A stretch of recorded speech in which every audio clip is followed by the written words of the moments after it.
Okay, so again, for importing our EXR compressed file, when you get into After Effects 2020, it has really set itself up to put the effect onto it. So if I'm in 2019 and I go and import these files, it will not set it up this way. You have to manually set everything up. So when I click on my RGB A file, this is my beauty pass, and we look, there's no effect. But if we go down and we click on any of the other layers, you'll see that it has applied this effect for you, which is really nice because before this, I hated setting these up in After Effects. It took you a long time just taking the file and putting this extractor effect. So if we type in, just inside of our effects presets, this extractor, it is going to come up right here. And this is what you'd have to drag onto each piece of your file. So it's doing it by default for you. And if I just look at all these, they're set up. And you can make adjustments in here, especially when you get down to something like your ID passes.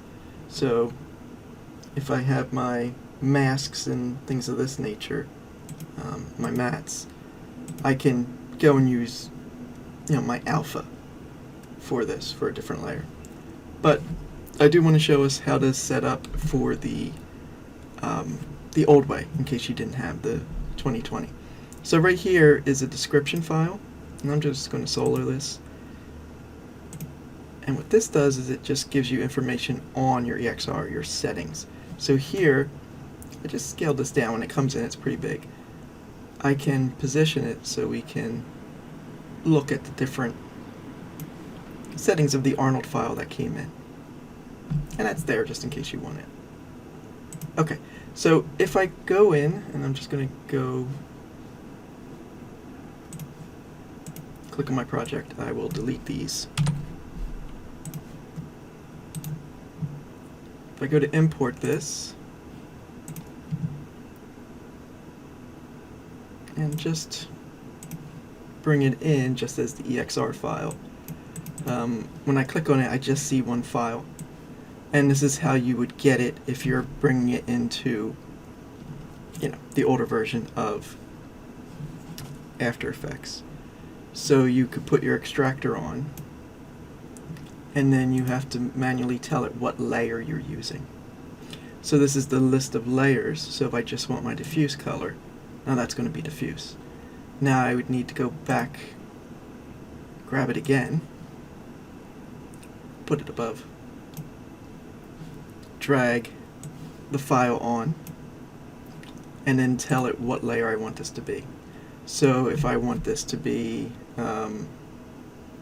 doesn't matter, but my clear coat, we had an indirect clear coat, and then I would go into my modes and set up my blending mode.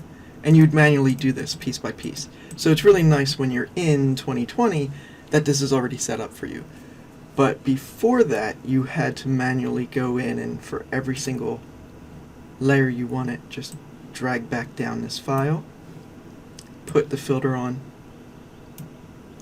and then pick from the stack what you wanted this to be assigned to.